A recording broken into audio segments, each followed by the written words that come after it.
देश के सबसे बड़े सरकारी बैंक एसबीआई ने लोन पर घटाया ब्याज, एमसीएलआर दरों में की कटौती। नए रेट में एसबीआई ने एमसीएलआर अवधि की ब्याज दर में 25 बेसिस पॉइंट की कटौती की है। सुप्रीम कोर्ट में सुनवाई शुरू, सीबीआई जांच की प्रगति पर 3 हफ्ते में जवाब देना होगा। तुषार मेहता ने सुप्रीम कोर्ट को बताया कि आरजीकर मामले में जांच से संबंधित स्थिति रिपोर्ट शीर्ष अदालत में दाखिल कर दी गई है। सुप्रीम कोर्ट ने कहा 3 हफ्ते के भीतर एक और स्टेटस रिपोर्ट दाखिल करनी होगी। यूपी उपचुनाव से पहले बीजेपी ने दिया झटका, 4 नेताओं को दिखाया बाहर का रास्ता। लखीमपुर खीरी के वकील और बीजेपी नेता अवधेश सिंह को पार्टी से निकाल दिया गया है। साथ ही अवधेश सिंह की पत्नी पुष्पा सिंह, अनिल यादव और ज्योति शुक्ला को भी पार्टी से बर्खास्त कर दिया गया है। भारत में आएगा दमदार प्रीडेटर ड्रोन, कहलाता है हंटर किलर। अमेरिका और भारत में हुआ समझौता, 32,000 करोड़ रुपए के इस समझौते के तहत जल, थल और वायु तीनों सेनाओं के पास ताकतवर 31 प्रीडेटर हंटर किलर ड्रोन आएंगे। चुनाव से पहले फ्री वाली स्कीमों पर सुप्रीम कोर्ट सख्त, केंद्र और इलेक्शन कमीशन को नोटिस जारी कर मांगा जवाब। याचिका में अनुरोध किया गया है कि चुनाव आयोग को ऐसे मुफ्त वादों पर रोक लगाने के लिए तत्काल कदम उठाने के निर्देश दिए जाएं। याचिका में यह भी दावा किया गया है कि मुफ्त के अनियमित वादे सरकारी खजाने पर अत्यधिक वित्तीय बोझ डालते हैं। इंदौर में बदल गया फूटी कोठी चौराहा का नाम, अब मिली खास पहचान। मुख्यमंत्री डॉक्टर मोहन यादव ने एक ही दिन में एक साथ लगभग 222 करोड़ रुपए लागत के 4 फ्लाईओवर का लोकार्पण किया। फूटी कोठी फ्लाईओवर का नाम प्रसिद्ध संत श्री सेवालाल जी महाराज के नाम पर किया गया है। उत्तराखंड सरकार का बड़ा फैसला, 500 से अधिक आयुष डॉक्टरों के लाइसेंस होंगे रद्द। ये आदेश अपर सचिव आयुष डॉक्टर विजय कुमार जोगदंडे द्वारा जारी किया गया है। दिवाली से पहले टाटा ग्रुप का बड़ा ऐलान, 5 साल में देगी 5 लाख नौकरियां। चेयरमैन एन चंद्रशेखरन ने इसका ऐलान किया है। चंद्रशेखरन के मुताबिक आने वाले समय में सेमीकंडक्टर, इलेक्ट्रिक व्हीकल और बैटरी से जुड़े इंडस्ट्री जैसे कई सेक्टरों में भर्तियां की जाएंगी। एशियल टेक ने अपने कर्मचारियों को दिया तोहफा। एशियल टेक ने अक्टूबर 2024 से अपने कर्मचारियों के लिए 7% सैलरी वृद्धि की घोषणा की है। कंपनी के मुख्य मानव संसाधन अधिकारी रामचंद्रन सुंदरराजन के अनुसार टॉप प्रदर्शन करने वाले को 12 से 15% तक की बढ़ोतरी मिलेगी। अब सप्ताह में 2 दिन चलेगी धनबाद जम्मू तवी एक्सप्रेस। यूपी, बिहार और झारखंड के रेल यात्रियों को मिलेगी सुविधा। गाड़ी संख्या 03309 Dhanbad Jammu Tawi express special train अब 15/10/24 से 30/11/24 तक सप्ताह के हर मंगलवार के साथ शनिवार को भी धनबाद से परिचालित की जाएगी। आईएसएल की तर्ज पर मार्च 2025 में शुरू होगी उत्तर प्रदेश सुपर लीग। उत्तर प्रदेश में पहली बार इंडियन सुपर लीग जैसी शानदार और रोमांचक फुटबॉल लीग शुरू होने जा रही है। उत्तर प्रदेश सुपर लीग मार्च-अप्रैल 2025 में खेली जाएगी।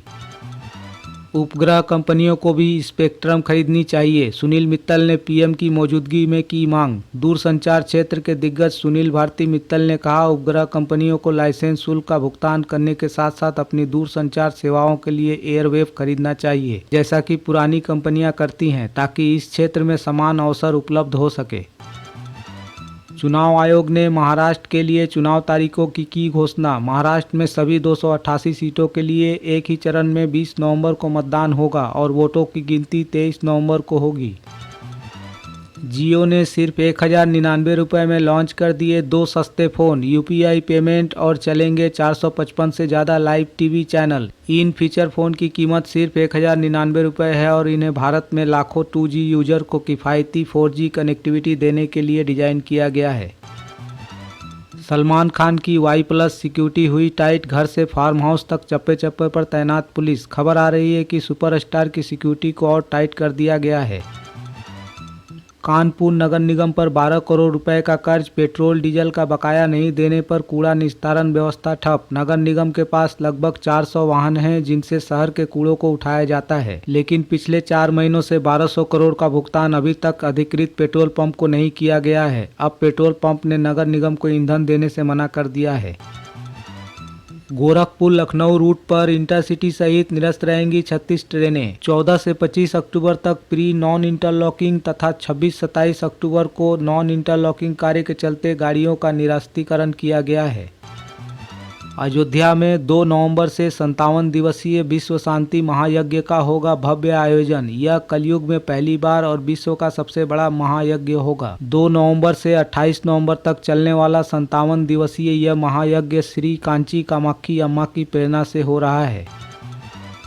बिहार कैबिनेट की बैठक में 22 एजेंडों पर लगी मुहर। मोकामा में सीएम नीतीश ने दिया खास तोहफा। मोकामा में औद्योगिक प्रशिक्षण संस्थान बनेगा। युवक युवतियों को संस्थान के माध्यम से तकनीकी प्रशिक्षण प्रदान कर उन्हें स्वावलंबी बनाया जाएगा। म्यांमार में तेल वाहक जहाज में लगी भीषण आग से 8 की मौत, अन्य 3 घायल। एक तेल टैंकर दूसरे तेल स्टोरेज जहाज में तेल भर रहा था, तभी तेल स्टोरेज जहाज में आग लग गई। झारखंड में 2 फेज में होंगे चुनाव। चुनाव आयोग ने झारखंड में 24 जिलों की 81 विधानसभा सीटों के लिए चुनाव कार्यक्रम की घोषणा। मतदान 2 चरणों में होगा, पहला 13 नवंबर को और दूसरा 20 नवंबर को। चुनाव के नतीजे 23 नवंबर को घोषित किए जाएंगे। अक्षय कुमार की नो स्मोकिंग ऐड को थिएटर से हटाया गया। 6 साल बाद सेंसर बोर्ड ने लिया ये फैसला। इस विज्ञापन में एक्टर सैनिटरी पैड की अहमियत को बताते हुए लोगों को स्मोकिंग ना करने का संदेश देते हैं। ऐड को अब थिएटर से हटा लिया गया है। चुनावी खर्च पर निर्वाचन आयोग सख्त। बैंकों से 10 लाख से अधिक की निकासी पर इनकम टैक्स की कार्रवाई। निर्वाचन आयोग ने झारखंड विधानसभा चुनाव 2024 के लिए तारीखों का ऐलान कर दिया है। चुनावी प्रक्रिया के दौरान कोई प्रत्याशी एक मुश्त 10 लाख रुपए से अधिक की निकासी करता है तो आयकर विभाग की ओर से कठोर कार्रवाई की जाएगी।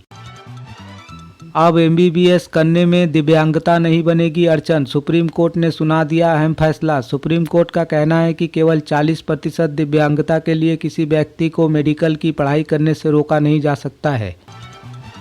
भारत में किस देश से सबसे ज़्यादा आया एफडीआई? आरबीआई की ताज़ा रिपोर्ट में चौंकाने वाला खुलासा। भारतीय रिजर्व बैंक ने देश में होने वाली टॉप फॉरेन डायरेक्ट इन्वेस्टमेंट की लिस्ट जारी की है। इस लिस्ट में सबसे पहला नाम संयुक्त राष्ट्र अमेरिका का आया है। ऑस्ट्रेलिया ने शुरू किया नया वर्किंग हॉलिडे मेकर वीज़ा। 40,000 भारतीयों ने किया आवेदन। यह वीज़ा 18 से 30 साल के भारतीयों को ऑस्ट्रेलिया में 12 महीने तक रहने, काम करने और पढ़ाई करने की अनुमति देता है। बेंगलुरु में बिगड़ा मौसम। भारतीय बारिश से सड़कों पर भरा पानी, ट्रैफिक जाम। आईएमडी ने कर्नाटक समेत कई राज्यों में भारी बारिश का अलर्ट जारी किया है। सलमान खान की सुरक्षा के लिए आम लोगों और मीडिया पर भी लगी रोक। उठाए गए सख्त कदम। एक्टर की सिक्योरिटी को बढ़ा दिया गया है। उनके गैलेक्सी अपार्टमेंट और पनवेल वाले फार्म हाउस में सुरक्षा के कड़े इंतजाम किए गए हैं। राम गोपाल वर्मा ने लॉरेंस बिश्नोई की एनिमल फिल्म से की तुलना। रील और रियल में बताया फर्क। उन्होंने ट्विटर एक्स पर लिखा, रील में हीरो गैंग को मारना चाहता है और रियल लाइफ में गैंग हीरो को मारना चाहता है। राजगीर में पहली बार होगी एशियन महिला हॉकी प्रतियोगिता। विजय चौधरी बोले, इससे बिहार की पहचान को एक नई दिशा मिलेगी। यह पहली बार है जब बिहार में अंतर्राष्ट्रीय स्तर का खेल आयोजन हो रहा है। दोस्तों, ये थे अब तक के मुख्य समाचार। जरूरी खबरों की सूचना तुरंत पाने के लिए तत्काल इंडिया चैनल को सब्सक्राइब करें। जल्द हाजिर होंगे नए खबरों के साथ। जय हिंद, जय भारत।